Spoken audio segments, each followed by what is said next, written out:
do like every time I'm back here, I always say, Harry, Harry, help! She's doing great. Yeah.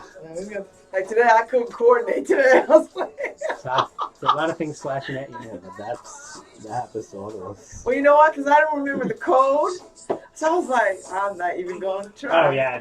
Oh, you've been doing the Facebook Live thing? Yes. Well, no, the other thing, whatever that is. Yeah. I was like, oh my God, I don't remember the code.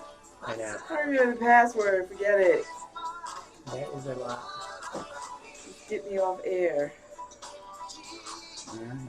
Thank you for the list of Mother's Day movie recommendations you sent. Do you know awesome. Any of those? I watched one of them and then watched clips from all of them. Okay. So I'd heard of almost every single one of those, but I hadn't seen them. So those are some great picks. They are. If you ever get to watch them. Oh, yeah. They're some of the best. So I watched Terms of Endearment. That was the one I watched in full. Have you never seen that before? I'd never seen it before. I'd heard of it. Okay. And I watched, parts of Soul Food and Joy Luck Club. Okay. The Joy Luck Club is my favorite. Yeah, well. Because it's so good. So many moms in that one. Yes. So many moms. And I also watched some of Mildred Pierce. Oh, I know. And that one. So many different moms. So I figured, we're just going to riff on moms in movies. That's a different kind of mom. Seriously. There are a lot of different types of moms in this world. I've got a nice an audio clip that my mom called in and left for me about her mom's favorite movies. So I'm going to play that at the top of the show. And then we'll jump in. And How long is your show? So we'll be doing this until like 12:30 at the latest, if that's cool with you. No, that's fine. I just want to make sure I put enough money in the meter. Oh, yeah. And then Alan's coming in for the second half of the show. Okay. Cool. So let's, how long is your meter? Till about 12:40. So okay. 12:48. 12:30. I got time. Okay, so... Okay, so you're at...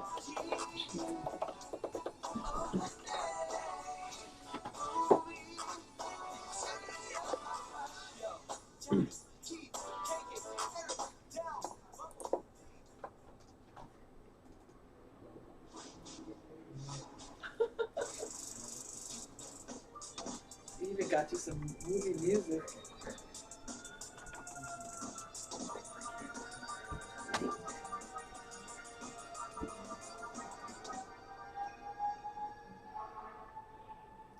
Welcome to Deep Focus, a radio show about movies in New Haven. I'm your host, Tom Breen. This Sunday is Mother's Day, and so we are going to be spending the first segment of today's show talking all about movies and moms. I'll be joined by the one and only WNHH host, Babs Rawls-Ivy. Hi, Babs. To share some thoughts on everything from favorite cinematic moms to movie picks for Mother's Day to maybe some of our own experiences watching movies with moms. For the second segment of today's show, I'll be joined by New Haven Independent reporter Alan Appel for a review of Their Finest, Lone Scherfig's new World War II-era dramedy about a female screenwriter recruited by the Ministry of Information Film Division to help beef up the women's dialogue in British wartime propaganda pictures. But first, I'm very happy to welcome back to the show Babs Rawls-Ivy. Babs is the editor of the Inner City News and the host of Love Babs, Love Talk on WNHH Community Radio. Babs, what a pleasure to have you on. Hey, it's so nice to be back. Second time this morning. I guess now it's early afternoon. I'll be back in the studio. So I thought a good way to kick off this show was to hear, well, we have one mom in the studio, but I unfortunately am, well, for what it is, I'm not a mom, nor my dad, but I do have a mom. And so I reached out to my mom and asked her to leave a little audio clip about what she remembers of her mom's favorite movies or favorite movie. So nice. So we're going to hear a little bit from my mom, Susan Breen, remembering her mom and her love of movies, and then we'll jump into the conversation with Babs. Okay.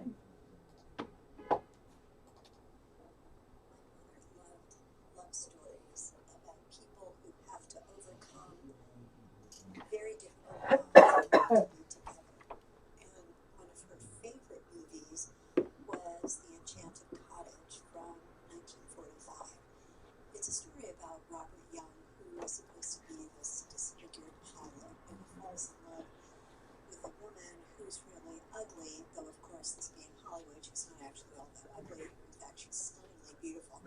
But the point of it is that they fall in love with each other, and they love each other so much that they can only see each other they see the best in each other.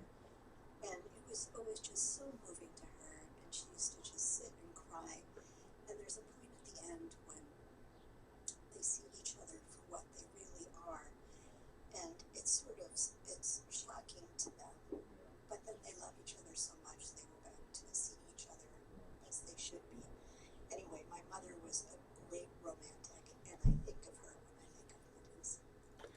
So that was Oh, that was my mom, Susan sweet. Breen, leaving a Oh message my about gosh. her mom, Barbara Zeleny, and her love of the 1945 picture, The Enchanted Cottage. I saw a look of recognition. That's a Have good you film. seen? I've seen this. I've seen this film several So times. I was looking through YouTube and found a few kind of Turner Classic Movie introductions and a few clips from it. And there are a few things that I love about that clip that my mom just loved. And I think that could be a good jump off for our own conversation.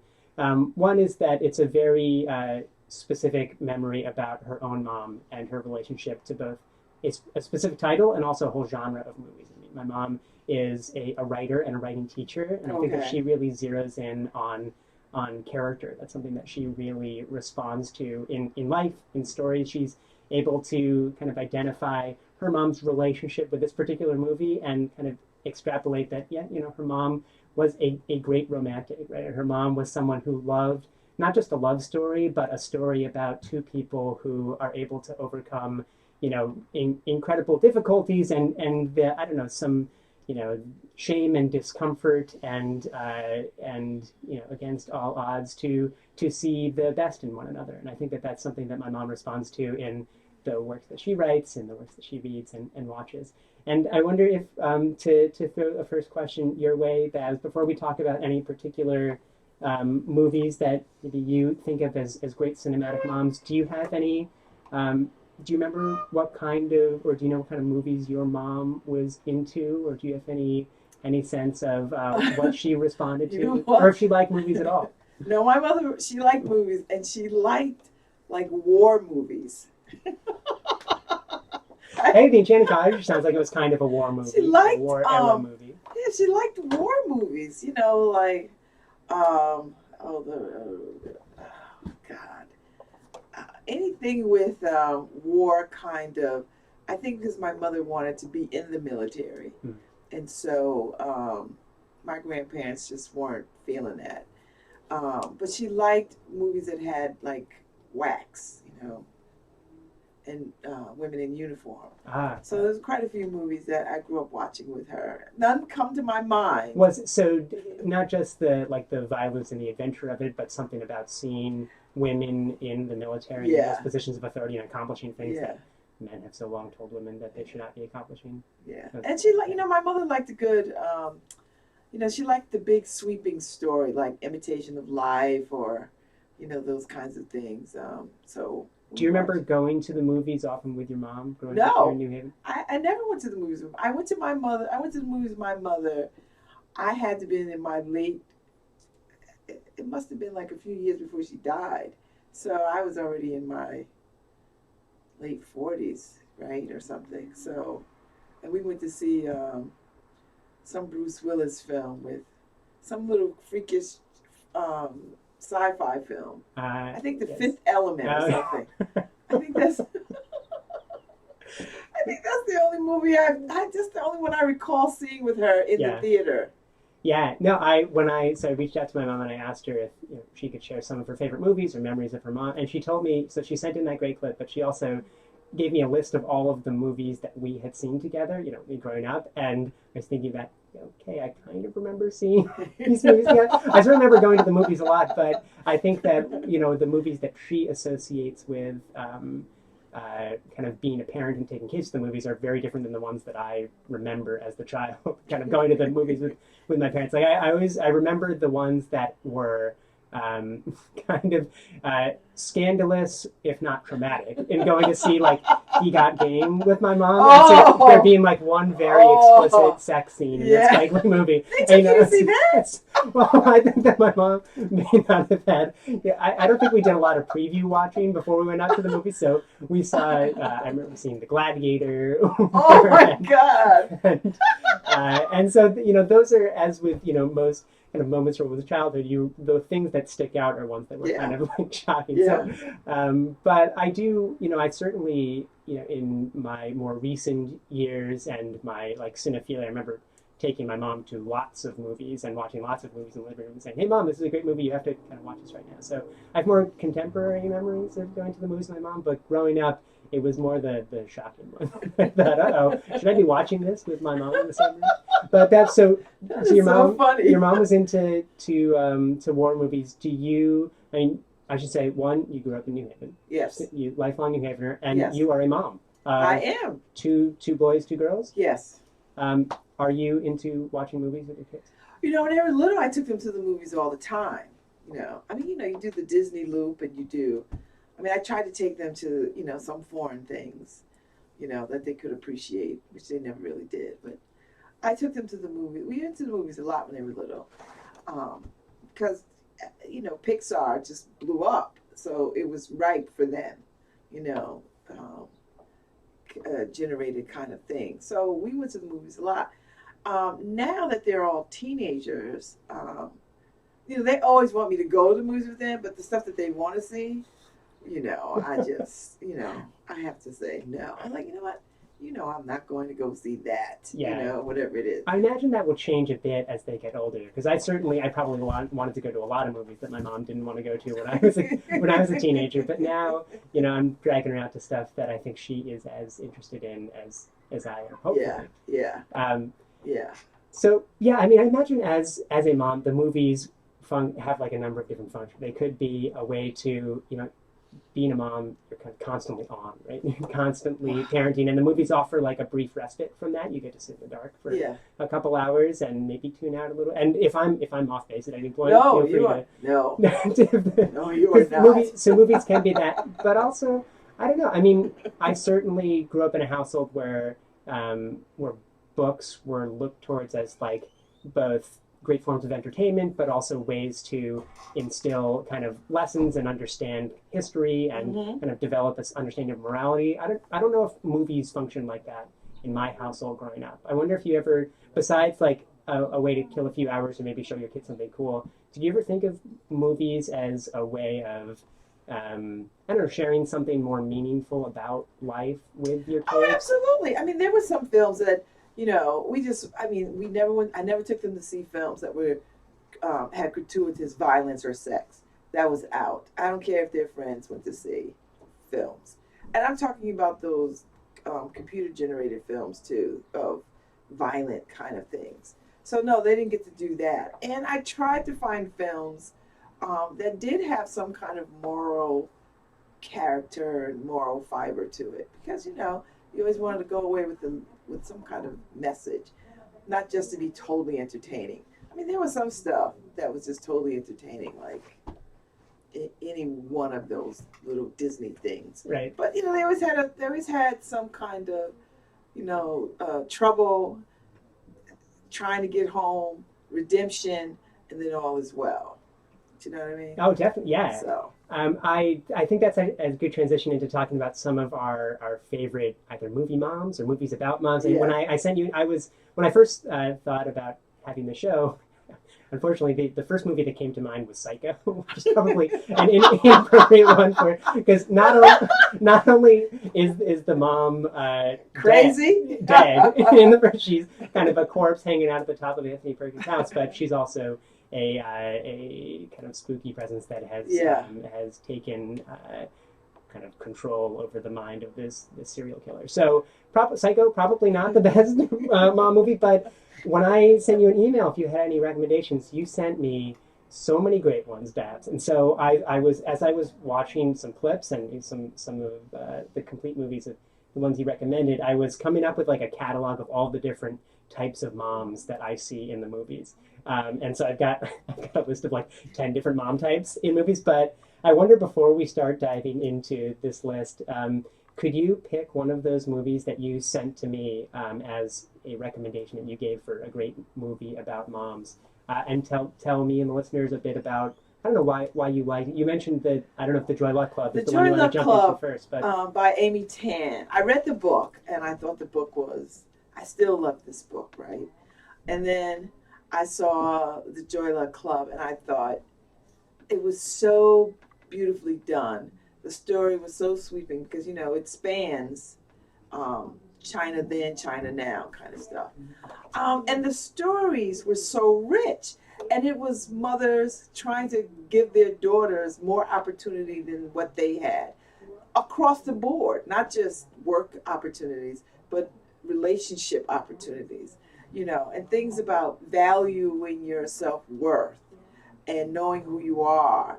and being proud of who you are, not getting lost in the sea of, whiteness, I just thought it was such a good film, and the struggle between mothers and daughters was very real, a very real sort of thing. So.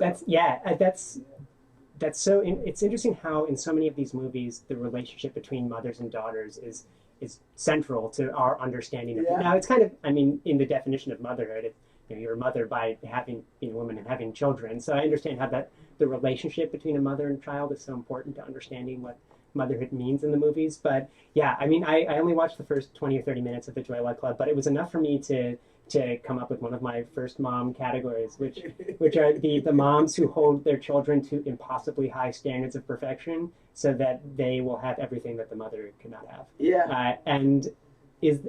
So this is a story about, I think there may be 3 or 4 different kind of groups and moms and kids, but yeah, as you said, it's a migration story from China during World War II era to the United States, and the incredible sacrifice that these moms make to give their children opportunities, kind of a classic immigration story.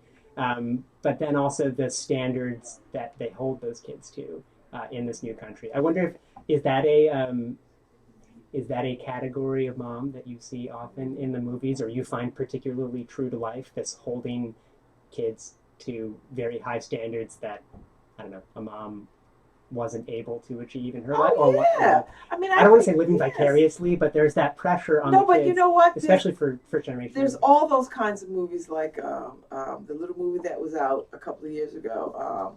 What was it called? The Lights, Starlights, Bright Lights. Is that Beyond the Lights? Beyond the Lights. Yeah. And same thing. You have a mother who is pushing this child to be successful in the entertainment field. I mean, it's not any different than Gypsy Rose Lee. It's not. I mean, if you know the story of Gypsy Rose Lee, that whole stage mother thing grew up out of that, right? Because she was such a, Rose was such a Rose the mother was such a force of nature around making this girl a star, and it was.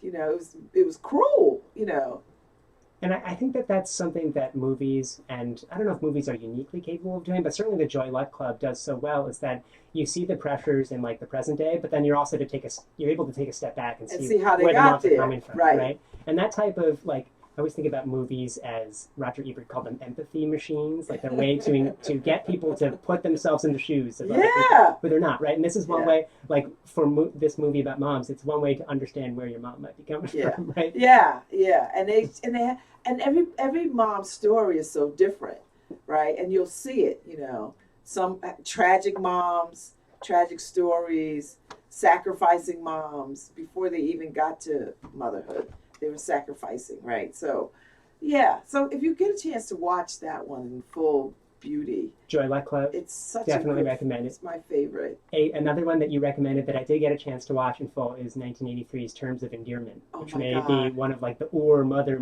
I mean, talk about a movie that pivots around such a complex mother-daughter relationship. It's Shirley MacLaine and Deborah Winger, and the category that I have from here is moms who feel immense love, codependence, disappointment, and resentment. That's every mother. So that's something I kind of wanted to ask you as I go through these, these kind of silhouettes. Do you feel like all moms embody all of these things all I think the time? at certain points at certain points of the kid's development, the first time you drop them off at kindergarten or daycare or pre-K, the first time you turn them loose to go to their own party, the first time you send them off to college, and you just think, did I prepare them enough? Did I give them enough, to be out there in this big world? Because I've been in the world a long time, so I know a few things, and they don't know. So you just think, ooh, so you want to hold them close, but you want to push them out, and so And I mean, if the Joy Luck Club does such a great job of taking steps back in time to see where the mom's coming from, I feel like the Terms of Endearment does such a great job of showing these two parallel storylines of moms and daughters kind of falling in and out of love at the same time, and the way that they look to one another as pillars of support, right? But also as kind of competition, right? They don't want one to necessarily be happier than the other, right? Like if your mom and your kid's happier than you, or if your kid and your mom's having more sex than you, there's some great scenes Deborah Winger finds out Yes. that Shirley MacLaine and Jack Nicholson are, having this wonderful sex, and she thinks, one, I don't want to hear about that from my mom, but two, it's this goat. It's this is a woman who I think of as like such a curmudgeon. I want to make sure that I'm happier. Yes, yes, But yes. one line that Terms of Endearment has this like very tragic arc, right? And then it Yeah. ends up with someone dying from cancer, but it does a great job of showing different generations of moms, like a daughter becoming a mom as well. Yeah. But one line that stuck out with me from the very end of the movie is Deborah Winger talking to her kind of estranged husband, played by Jeff Daniels, that character. He's the kind of philandering English professor, and she is kind of on her deathbed, and he's debating whether or not to take kids or whether to give it to her mom, and she says, raising these kids, just imagine the hardest thing that you'll ever do in your life, and then you're going to wish it was that easy most of the time. Mm-hmm. Is that Yes. a sentiment that Oh you? my I mean, God. you are someone who I think posts on Facebook quite a lot about both the joys and the struggles of parenting. You had a bunch this morning of Yes. mommy ain't easy. Yes. I think that's the hashtag. But do you is that something you look for in either in mom movies, or you find particularly true that you think of the hardest thing in your life and then you're going to wish it was that easy? Yeah. I mean, I have a kid in college and she's doing very well. And and I'm so proud of her. But, she was work, coming up. And we didn't know she was going to make it this far. So delightful surprise. Maybe I should add to So the. yes, I'm every time she succeeds in something, I'm just thrilled over the moon because there was a time we would have never put money on that chip, Right. Seriously, because she was struggling but she found her rhythm, and it's a beautiful thing to see when they step into their life. Yeah. You know. I think that's watching something like Terms of Endearment reminded me of watching the movie Boyhood, which came out a couple years ago, Oh, which is yeah. kind of 3 hours Yeah. telling the 18 years in the life of a kid in Texas. And I thought, one reason why movies have such strong emotional impacts on people is that they condense such broad swaths Yeah. of time into just 2 hours. So you're watching the whole decades long relationship between this mom and the daughter, her falling in love, getting sick, dying. It's it's a lot. It's a lot to take, all just condensed into 2 hours. But I wonder if that's a hallmark of a great mom movie, if you're able to take all of the time, because motherhood also is time, right? There's so much time that goes into being a parent. I wonder if the best kind of mom movies are able to condense decades of life into just 2 hours, but still manage to capture something that is. Oh yeah, I mean, once you get the sense of who the characters are, in terms of endearment, I mean, Shirley MacLaine's character, right? She's feisty, and she's almost annoyingly feisty. But in the end, that feisty serves her in getting the care for her kid, who is a grown woman at this point. But she steps back into, this is my child, and I need my child to be cared for. Right. Right? Yeah. Oh, yeah. I mean, there's that big scene where she's screaming at the Yes. hospital, my daughter needs her shot. It's Yes. after 10 o'clock. Why is she in pain? And you're right. That feistiness makes her a great advocate for her. I mean, this is another thing about, showing all the complexities of being a mom. There's some maybe parts of your personality that make you great at being a certain part of Yes. motherhood, and then others that Shirley MacLaine is not a sensitive person for most of the No. movie, and she can be quite kind of emotionally abusive. But then when her kid needs an advocate in the hospital, there's no one that you'd want more than Shirley MacLaine yelling at the doctors That's it. to give her a shot. You also put Mildred Pierce on this list, which is a fantastic I mom pick. love this ridiculous. Oh, It's such a crazy, mean film, and Joan Crawford was at the height of her career then in this film. this is 1945. Michael Curtiz, the guy who also directed Casablanca, and it's a kind of a classic film noir, but centered around the femme fatale. I mean, Joan Crawford is. We open with her killing her husband, right? So the very first scene of the movie is this guy kind of collapsing in the living room with a bullet hole.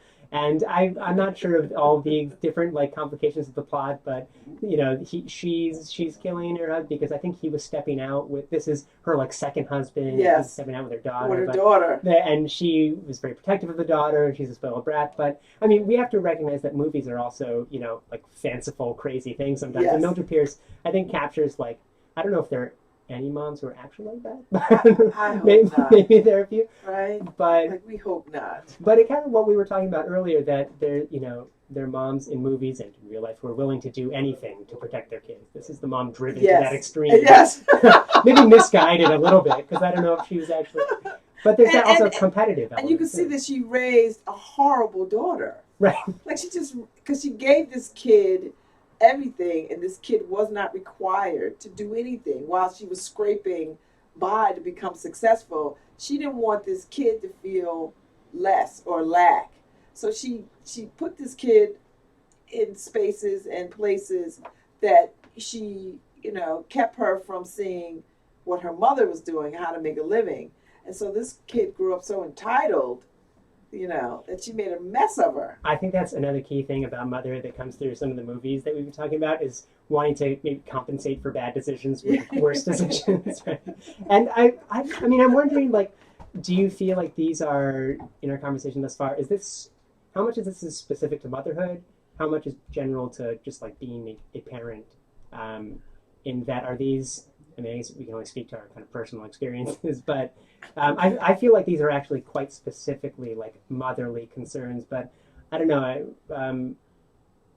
How do you feel like these lessons apply as much? I think all mothers and fathers, at least in my circle of friends, I mean, we walk a fine line in terms of, how much do we do for our children versus letting them fend for themselves, and that's a fine line, always.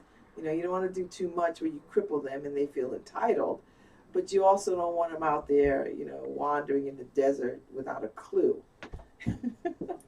It's a fine line to walk, and kind of an impossible line to walk perfectly. I mean, maybe the closest to the closest movie that I saw that came closest to having a mom who kind of satisfied every impossible expectation. And we watched the first 20 minutes of this, but Soul Food. Yeah. In that we have she's kind of the grandmotherly figure, but the matron of the house is able to kind of bring the whole family together. Yes. Even at the moment of crisis because of her cooking, but also she understands each person in the family so well. She knows what they need at that particular moment. And I think that the movie I think that she also is struggling with diabetes, and I'm not sure what the arc of that character is, but she dies. Doesn't seem particularly good. Yeah. She dies in the film. And the family struggles because of it. And they, everybody, I mean, because she really was the glue, right? Mm-hmm. And this was a very Black film. Black in the sense that everybody who was Black who's seen this film had some relationship to Sunday dinners after church, right? You Big Mama's house or whoever's house.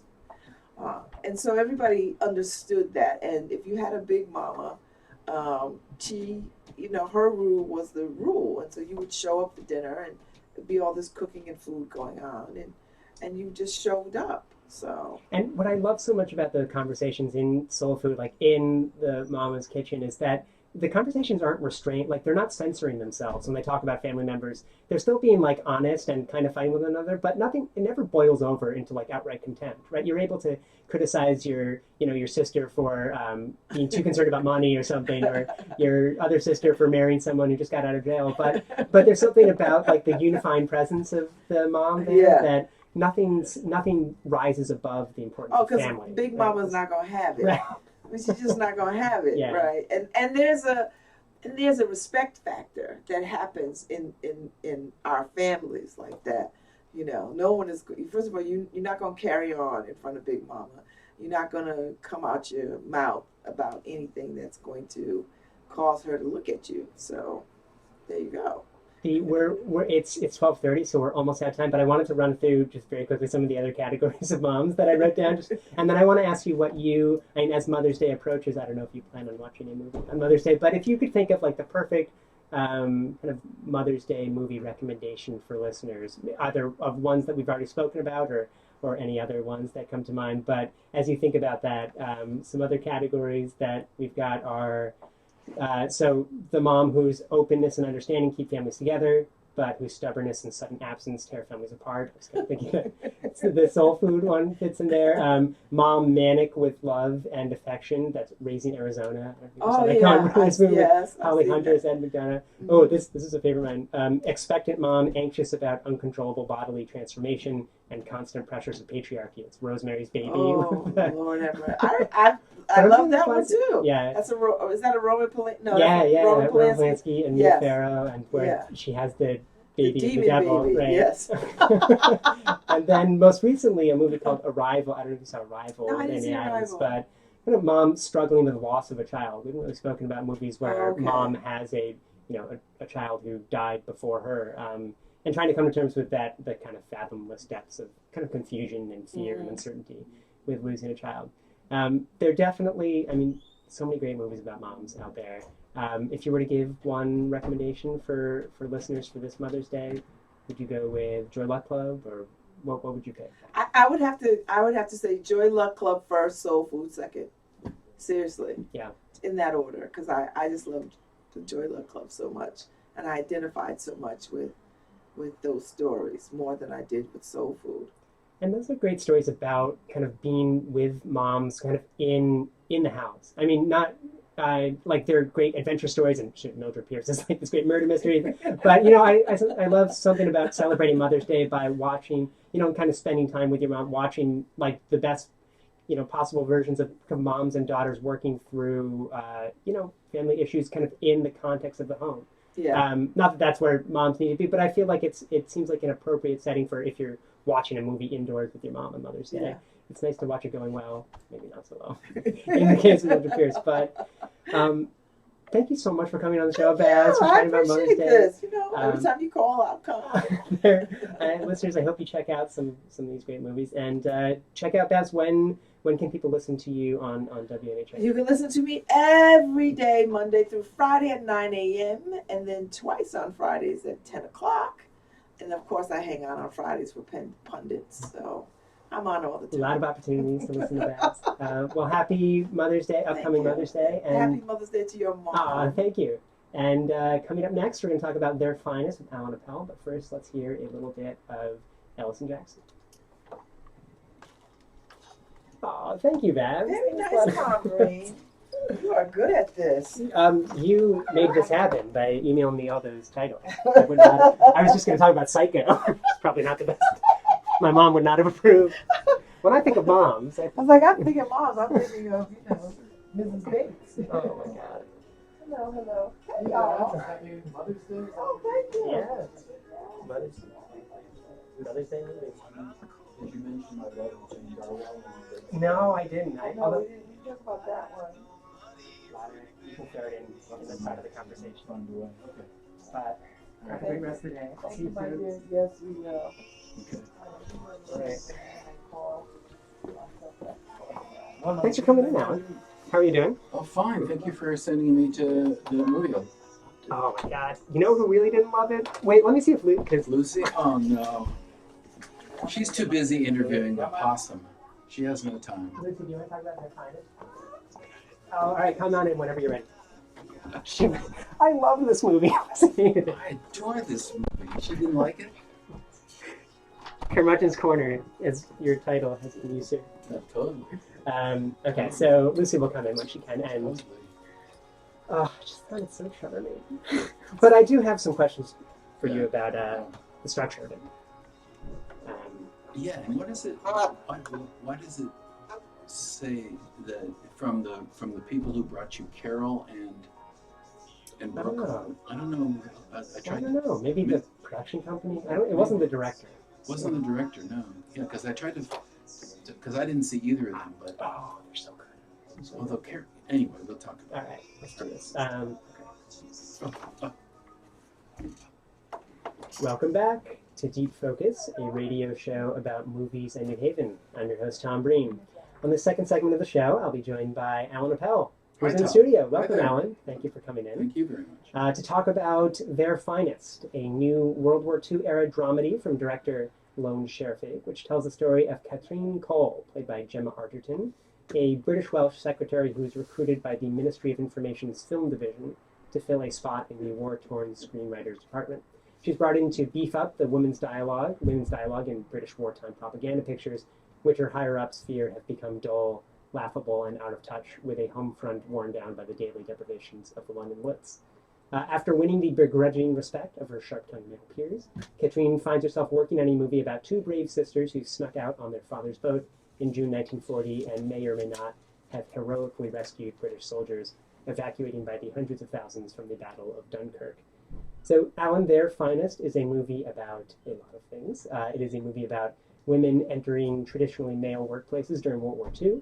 It's about the random kind of violent disruptions and uncertainties of wartime, about unlikely heroes, and maybe most of all about the magic of movies to divert one's attention, to cheer one's spirits, and to aspire one to strive to accomplish seemingly impossible goals. There's much talk during the movie about how the British propaganda pictures have to be authentic. They have to be authentic and optimistic, and they must have a dog. I love that line. Their Finest indisputably has a dog, but did you find it to be authentic and inspiring as well? Or authentic and optimistic as well? I did all of the above. I thought it was wonderful. Maybe because I slept well. I just was so open to everything this movie was doing. Is from the palette of the film. I don't usually respond to color in movies, but boy, there was some. I was trying to remember the movie that this reminded me of. I guess because in this film there are lots of scenes of movie making, and the two. I guess they're twins, are they? The sisters have little rosy cheeks and red makeup. And the movie versions of the sisters. There are two, we see the real life versions. Right. And this is a movie within a movie, and so it's full of inside movie making business, which is one of the great pleasures. I recommend this movie highly to anybody who ever wants to write a script and get involved, because at every point of the script, up to the very end, when Winston Churchill calls basically the screenwriters in and say, "We got to put an American in here, because we need the U.S. to declare war and come to our aid." So they have to rewrite the whole thing and stick an American in. But he turns out to be such a terrible actor, they wonder if they should make him a mute or a priest. And how can they get an American to Dunkirk? So they make him a reporter. and then he's so terrible they have to do voiceover. And all this stuff is done with such aplomb and such seamlessness. So, I mean, of all the things that the movie does, I think the making of a movie, what a script is, it's really a paean, P-A-E-N, to movie making. And yes, it's authoritative. It knows the movie making very well.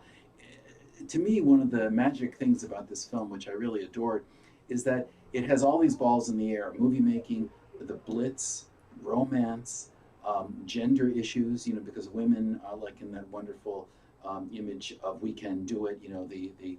The film begins actually with black and white footage of women making bullets in the arms factories, and there's a great line where the sort of I guess the closest to the feminist character, almost a gay character, the script supervisor lady. She's always wearing a tie. Oh, I think she is. Right.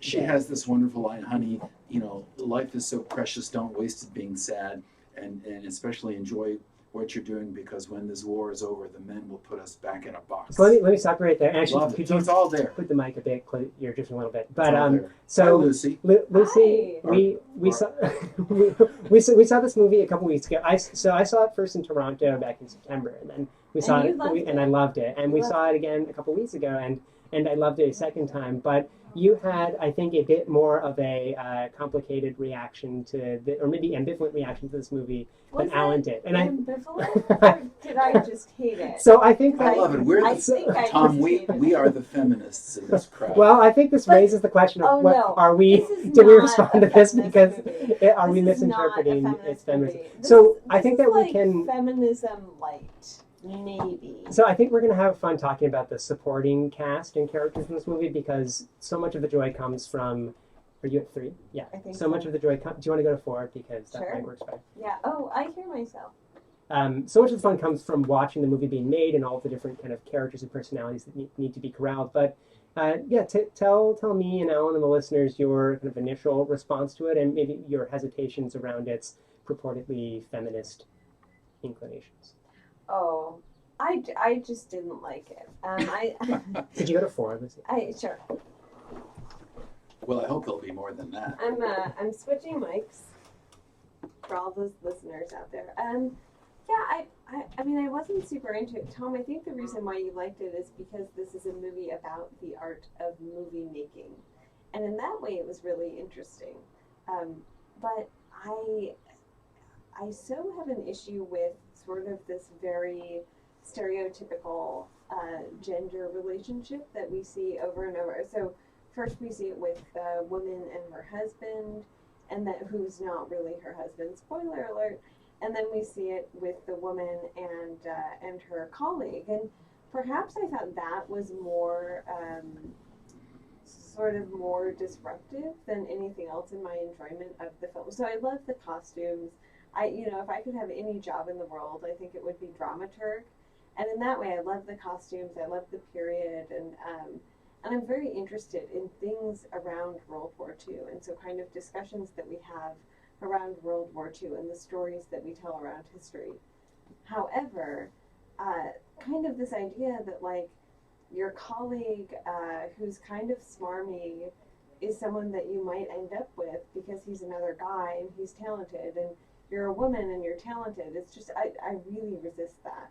So what you're describing is, I mean, this is a romantic comedy and drama. So I think Which that I had a bit more of a tolerance for this kind of workplace unlikely romance because it kind of fits within my like generic expectations of what is going to happen within a romance. But I think that I don't know how qualified I am to say whether this is like an effective feminist movie or not, but I don't think that the main character, debases herself in any way in terms of how she handles her relationships, and certainly the movie pushes her towards a position of independence by the end of it, as opposed to a kind of reliance upon someone she's both professionally and personally attracted to. I mean, this is as Alan was saying, this is a screenwriter's movie, right? And so we have to believe that the characters fall in love because of the words coming out of their mouths, as much as because they just kind of swoon for someone who happens to be in the workplace. And I think that this movie is sharply enough written, let alone enjoyably enough. Right, he falls in love with her, I think, in great part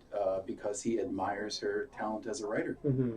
That's first and foremost. But I find that overly saccharine, Alan. I wasn't into it. And as soon as I saw that this was going to happen, which you can sort of see from a mile away, I thought, oh no, how can I navigate my exit route, in this theater and just sit outside and read a book for the remaining hour and a half of the movie? So the predictability was the issue for you? Yeah, I didn't like the predictability. I don't like, if I want to see a rom-com, I'll watch something. I also remember you were quite upset by the decision that the movie makes towards the end in the way that it eliminates the male romantic lead. I was just sad that he died. I mean, like, he was really fun to look at, and by that point, I was so over the movie that I felt like just looking at his bespectacled face was maybe the only redeeming characteristic of this Can I dig a little deeper here? Lucy, so... Lucy's saying that she likes to look at the guy character on the screen. Well, he was very handsome. I mean, I have to say, so Alan and Tom, you are absolutely right that the characters fall, and they don't even fall into love with each other. It's more of kind of a relationship of mutual dependency that is largely predicated mutual admiration. It's admiration, but also based on the fact that this war is going on, and so there's kind of a desperation that clings to everything in the movie. So yes, they fall into like with each other, if you will. Why should that be criticized? It's Lucy. It's the Battle of Britain. That's the whole point. But but they fall into, they're interested in one another, sure, because of the words that each other is writing, and that's very sweet. But also, they are beautiful humans, right? You see this over and over and over again on the screen. You're not going to put ugly people in a movie and have them fall in love with each other in a romantic comedy about World War II.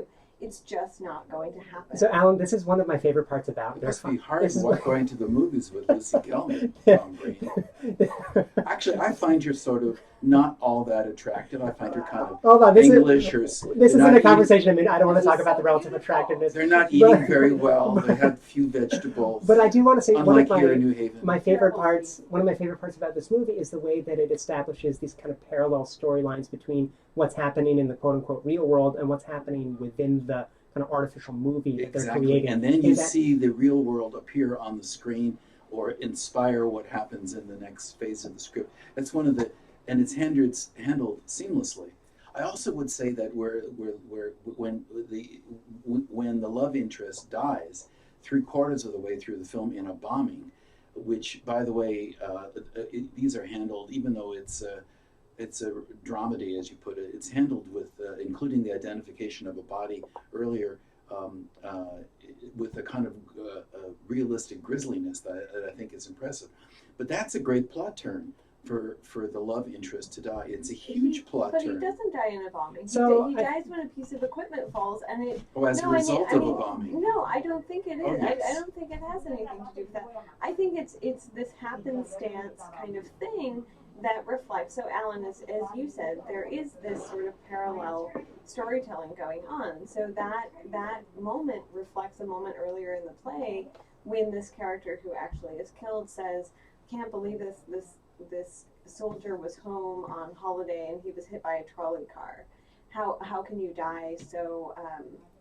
It didn't mean anything, right? It was sort of unceremoniously, meaninglessly. And so yes, I guess I appreciated the parallel structure, but even that, I mean, I felt like I was being fed cinematic mush for this entire movie. Whoa. But by the way, Lucy, it's incorrect. I mean, there were 3 or 4 instances of bombings, both which we see on the screen and we hear about. The agent, for example, was killed when he was working late, and that's referenced several times. The guy, I forget the guy's name. Is it Sam Claflin who plays Buckley? Buckley. He works late. She worries about him, and she works late. And several times they look up, and the plaster is falling down. I think one of the ways that the making a movie theme and the Battle of Britain love theme is linked. It's the script writer as soldier. The script writer there enduring the bombing as much as the soldier. A soldier for the home front. From the home front. Yeah. And in fact, there is where he dies when a piece of equipment is loosened as a result of a nearby bomb. So I think, I don't want to get too bogged down on whether or not like the plot went this way. I think it's more ambiguous actually than either. I think that we certainly see plenty of scenes in which the bombing of Britain is disrupting daily life. But also I could see it working within the context of the movie, just a completely kind of random freak accident like happen all the time in war, suddenly takes someone who was in your life 1 minute and then they're out. Because regardless of whether or not it was caused by a bomb, they're in the context of the studio set. And so when you say that this is the screenwriter as soldier, you're right, the studio set becomes an extension of the battlefield because every single place that these people are working in all of a sudden becomes a place of life and death, not just one of kind of emotional kind of inspiration and optimism and authenticity. We can't end this conversation without talking a little bit about some of the other actors and actresses and crew members, because Bill Nighy as Ambrose Hilliard gives perhaps the most enjoyable performance he is so good. of anyone. He steals the show, along actually with the script supervisor lady. Whenever she's on, one of the great things about it is that it's a great ensemble. It is, but also the movie's structure parallels that of the kind of production schedule for a movie. We have like a pre-production section, we have a production section, we have this post-production section, right? We have actors learning their lines, we have struggling with the different mats and like sets to imitate the Battle of Dunkirk. And it culminates in the screenwriter after. But it's never distracting, right? It's always elements of the central kind of romance and kind of self-realization. There's not a mistake in the movie, characters. I don't think. Lucy, Lucy. a couple weeks out.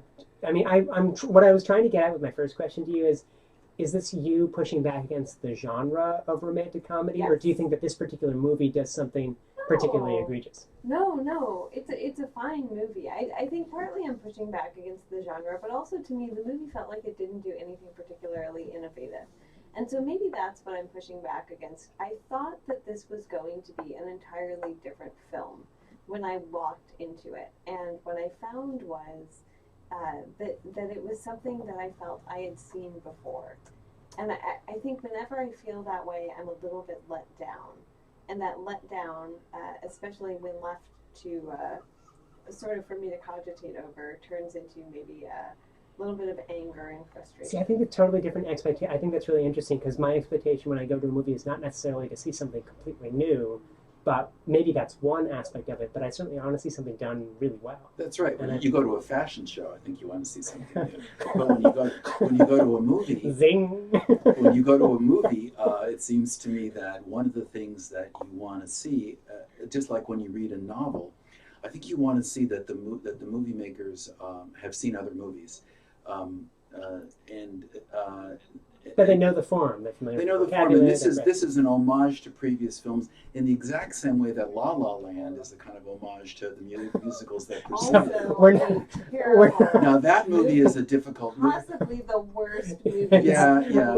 2016, Alex. But the palette of that film is interesting. I thought of La La Land immediately. I don't usually respond to cinema palettes, but as what in your But this in response to your first question, that's what reminded me the makeup of the twins and I'm afraid that's we're out of time. That's what we're gonna have to try. I know, but I think that with the palette, you're completely. And I think what accentuates that palette is again that parallel line between the movie, artificial movie, and then the quote unquote reality. And that when we see the movie, it's all these soft focuses, like everyone is kind of glazed in this beautiful kind of grayish, whitish light. If we learn anything from this movie, I want to say that impotent men have limbs. Say that again? Remember the character? It's like talk about the genre, like fulfilling its stereotype, like the dude who can't keep the main character happy has a limp. and it's this, like, the artist. it's The artist. it's- Oh, that's sort so- of like kind of Lady Chatterley's Lover or Right. something. And we have a dog that outlives its master and makes everyone happy because of it. Authenticity, optimism, and a pooch. Lucy, are you convinced or not? No, skip this movie. Go see Hell Caesar and make yourself a bowl of This is one of the pasta. great date movies of all time. That's what I thought. My date didn't approve. Thank you so much for seeing this movie and for chatting about it, Alan and Lucy. And we will My catch up with pleasure. you next week on another episode of Deep Focus. So Focus. if you ever propose to Lucy, do it when you go to see this movie again. No, we've actually joked that. So if Tom were ever to propose to me, I would break off our relationship. I know, yeah. Well, I think the whole system of proposals is so screwed. I'm hearing a lot of issues here. I was so mad when you didn't like the movie. Not mad, but I was You were huffing. so mad. I was pouting. You were so Because I mad. said, Lucy, you're going to love this movie. Yeah, that was the other I thing. We didn't were care for it. visiting his parents. So I was a captive Although my parents audience. didn't come. And My parents- but we took Chris to the movie with us, Tom's little brother, and he's great. I said, Lucy, if I know anything about you, you're going to love this movie. I hated it. And I was like, but It's so Chris, interesting because I told Suzanne this. Frequently you assign me films that I know she doesn't. I Right. thought she would really love this. I'm going to go see it again, and I'm curious whether she's going to Yeah. like it. did you see it? No, we weren't able to. Do you think she would like it then? I don't know. You know, Hi, she how are you? she needs. She's so much of a scholar. She needs stuff explained to her, and I'm afraid she might be confused with what's happening in the movie. In the movie, or is it in the movie? Yeah. I was talking with Brian Meacham, who is an archivist at the Yale Film Archive, and he said one thing he so loved about this movie were how all of the film details are right. Like all the different film gauges, all the different cameras, it's like perfect to the era that they're describing. They really did their I'm off for homework. the rest of the day, so can I walk out with you? Yeah, that sounds great. Yeah.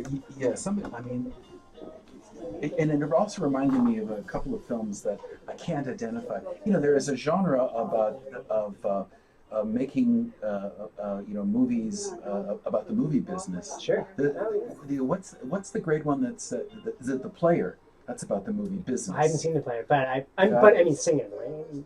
Singing in the Rain is good, and then there's is there a Truffaut or a Sure. Day for Night.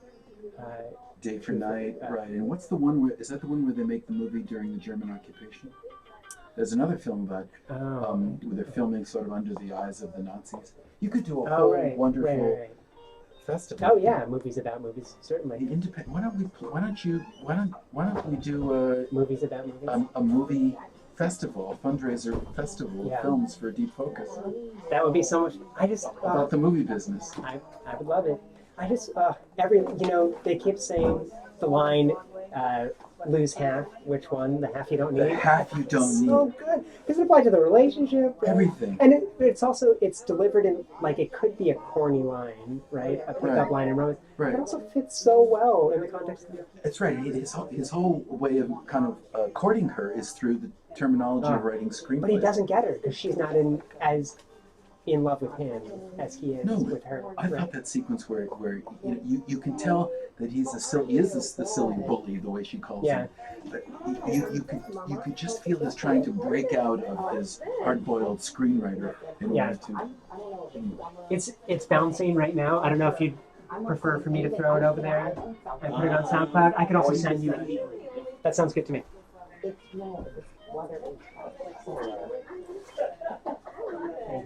Yeah, me neither. I need heat. Come on, girl. Hi, how are you? Good, good. I catch some of your shows, like, usually when I'm coming in. Come on. Yeah, how are you, my dear? Hola. That's... Yes, of course, because I carry water with me every single day. I can't live without water. Yeah, so listen, I have to apologize for you for the timing of this, because from what I understand, I think that all the slots have been taken. Really? So we can talk about what's entailed after that. But Yes. as far as telling people they can still apply, I think it's closed. Okay. Wow. Well, you know why? Because New Haven historically hadn't capped them, Oh. and they used to give you like paper applications, Right. but they're trying to streamline the process, so everything is done It's online now. online? Yeah, and they capped it 500 resident applications and 500